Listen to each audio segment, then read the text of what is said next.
বাংলাদেশের সেই ছেলে যিনি বদলে দিয়েছেন কোটি মানুষের জীবন, যিনি গরিবদের হাতে তুলে দিয়েছেন ব্যাংকিং সুবিধা, নারীদের ক্ষমতায়নকে করেছেন আলোকিত এবং জিতেছেন শান্তিতে নোবেল পুরস্কার। কিন্তু তার এই গল্প কি শুধু সাফল্যের আলোয় মোড়া, নাকি এর আড়ালে লুকিয়ে আছে বিতর্ক, সমালোচনা আর কঠিন বাস্তবতা? আজকের এই পর্বে আমরা জানব প্রফেসর মোহাম্মদ ইউনূসের জীবন কাহিনী, গ্রামীণ ব্যাংকের অভূতপূর্ব যাত্রা এবং তাকে ঘিরে থাকা বিতর্কিত অধ্যায়। আর শিখব তার 5টি অসাধারণ শিক্ষা, যা আমাদের জীবনকেও প্রেরণা দিতে সক্ষম। ভিডিওটি শুরু করার আগে অনুরোধ করব, আপনি যদি ভিডিওটা নতুন হয়ে থাকেন তাহলে সাবস্ক্রাইব করে পাশে থাকা বেল আইকনে ক্লিক করুন। প্রফেসর মোহাম্মদ ইউনূস 1940 সালে 28শে জুন চট্টগ্রামে জন্মগ্রহণ করেন। ছোটবেলা থেকেই তিনি ছিলেন অত্যন্ত মেধাবী, মনোযোগী এবং সৃজনশীল।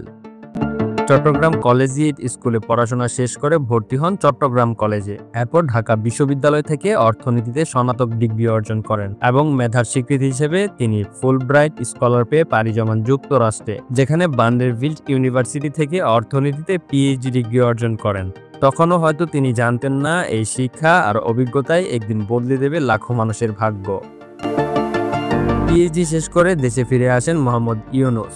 যোগ দেন চট্টগ্রাম বিশ্ববিদ্যালয়ের অর্থনীতি অধ্যাপক হিসেবে।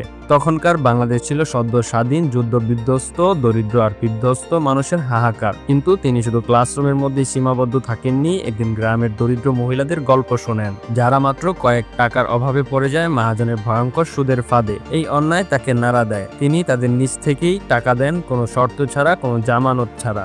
এখানেই জন্ম নেয় এক বিপ্লবী ধারণা, ক্ষুদ্র ঋণ বা মাইক্রো ক্রেডিট, যা সাহসের সঙ্গে ঘোষণা করে দারিদ্র নয়, দরকার সুযোগ। আর ব্যাংক শুধু বড় লোকদের জন্য নয়, বরং সবার জন্য। এই চিন্তা থেকে তৈরি হয় গ্রামীণ ব্যাংক, বিশ্বের প্রথম ক্ষুদ্র ঋণ ভিত্তিক ব্যাংক, যা হয়ে ওঠে লাখো গরিব মানুষের স্বপ্ন পূরণের সঙ্গী। গ্রামীণ ব্যাংক গড়ে উঠেছিল ঠিক তাদের জন্য যাদের জন্য কোনো ব্যাংকের দরজা খোলা থাকতো না, এবং গ্রামীণ ব্যাংক কোনো প্রকার জামানত ছাড়াই ঋণ দেওয়া শুরু করলো। নারী প্রধান ছোট ছোট গ্রুপ গড়ে উঠলো, যেন নারীরা নিজের পায়ে দাঁড়াতে পারে। সহজ শর্ত আর ছোট কিস্তিতে টাকা শোধের সুযোগ, আর সবকিছুর মূলে ছিল পারস্পরিক আস্থা ও বিশ্বাস। এখানেই থামেনি এই উদ্যোগ। বাংলাদেশ থেকে ছড়িয়ে পড়েছে সারা দুনিয়ায়।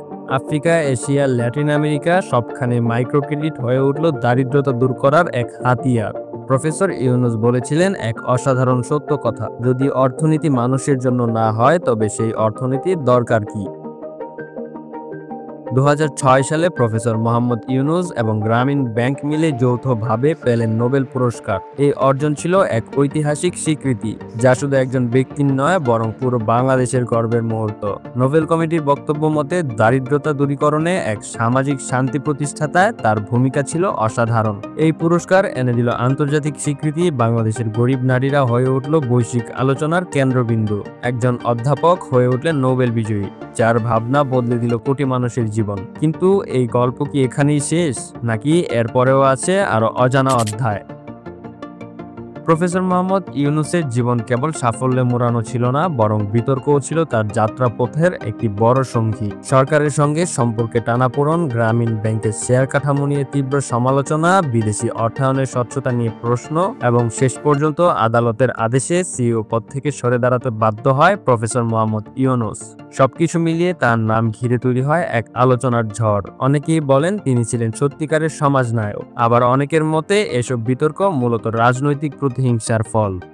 তবে একথা অস্বীকার করা কঠিন, তার এই ক্ষুদ্র ঋণ মডেল সত্যিকার অর্থেই বদলে দিয়েছে কোটি মানুষের জীবন। তাই ইতিহাসে তার নাম লেখা থাকবে সাফল্য ও সমালোচনার দুই ধারার পাশে রেখেই। প্রফেসর মোহাম্মদ ইউনূসের জীবন থেকে আমরা পাই 5টি শক্তিশালী শিক্ষা, যা শুধু অর্থনীতি নয়, আমাদের ব্যক্তিগত জীবনকেও বদলে দিতে পারে। সমস্যা দেখলে ভয় না পেয়ে বরং সমাধান খুঁজে বের করা। তিনি দরিদ্রদের ঋণের সমস্যাকে অবহেলা করেননি, বরং খুঁজেছেন নতুন সমাধান, যা আজকের ক্ষুদ্র ঋণ বিপ্লবের ভিত্তি হয়ে দাঁড়িয়েছে।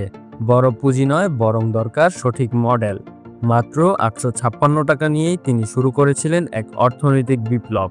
শিক্ষা কখনো বৃথা যায় না। যা শিখেছেন বিদেশে তা কাজে লাগিয়েছিলেন দেশের মানুষের উন্নয়নে। নেতৃত্ব মানে সাহস, প্রচলিত ধারা ভাঙা। তিনি চ্যালেঞ্জ করেছিলেন সেই ব্যাংকিং সিস্টেমকে যেটা দরিদ্র মানুষদের জন্য দরজা বন্ধ করে রাখত। সব মানুষের মধ্যেই আছে ক্ষমতা, দরকার শুধু সুযোগের। এটাই ছিল তার মডেলের মূল দর্শন, যা কোটি মানুষের জীবন বদলে দিয়েছে। প্রফেসর মোহাম্মদ ইউনূস প্রমাণ করে দিয়েছেন একজন মানুষের চিন্তা বদলে দিতে পারে পুরো সমাজকে, এবং দারিদ্রতা কোনো স্থায়ী শিকল নয়, যদি দেওয়া হয় সঠিক সুযোগ গরিবেরাও হয়ে উঠতে পারে উদ্যোক্তা। সমালোচনা আর বিতর্ক সবকিছু থাকা সত্ত্বেও তার শিক্ষা, সাহস আর স্বপ্ন আমাদের অনুপ্রাণিত করে আরো ভালো কিছু করার জন্য। তবে বাস্তবতা এই যে সম্প্রতি বছরগুলোতে তার নাম এসেছে সরকারের সঙ্গে নানান টানাপোড়েনে আর আইনি দ্বন্দ্বে, যেখানে এক পক্ষে বলা হয় এটি রাজনৈতিক বিরোধীর ফল, অন্য পক্ষে বলা হয় নীতিগত স্বচ্ছতার প্রশ্ন। সব মিলিয়ে ইউনূসের গল্প আমাদের মনে করিয়ে দেয় একজন মানুষ সমাজ বদলে দিতে পারে, কিন্তু সেই পরিবর্তনের পথ সবসময় সহজ আর বিতর্কহীন হয় না। তবে এটাও সত্য, জুলাইয়ের সরকার পতনের পর দেশের অভ্যন্তরীণ রাজনীতিতে তার নাম আবারও নতুন করে আলোচনায় এসেছে। অনেকে বলছেন পরবর্তী পরিস্থিতিতে জনগণ নতুন করে তাকে দেখছে। কেউ দেখছেন ন্যায়ের প্রতীক হিসেবে, আবার কেউ সমালোচনার চোখে। আপনার কি মনে হয়, এই ক্ষুদ্র ঋণ কি সত্যিই গরিবদের মুক্তির পথ? আপনার মতামত নিচে কমেন্ট করে জানাবেন। এবং আমাদের ভিডিওগুলি ভালো লেগে থাকলে লাইক এবং শেয়ার করুন। মিনহোজা সাবস্ক্রাইব করে পাশে থাকা বেল আইকনে ক্লিক করুন, যাতে আমাদের পরবর্তী পর্ব মিস না করে ফেলেন। এবং আমাদের ভিডিওগুলি ফেসবুকে দেখতে চাইলে মিনহোজার ফেসবুক পেজ লাইক এবং ফলো করুন। Nancy Lyons, The Associated Press.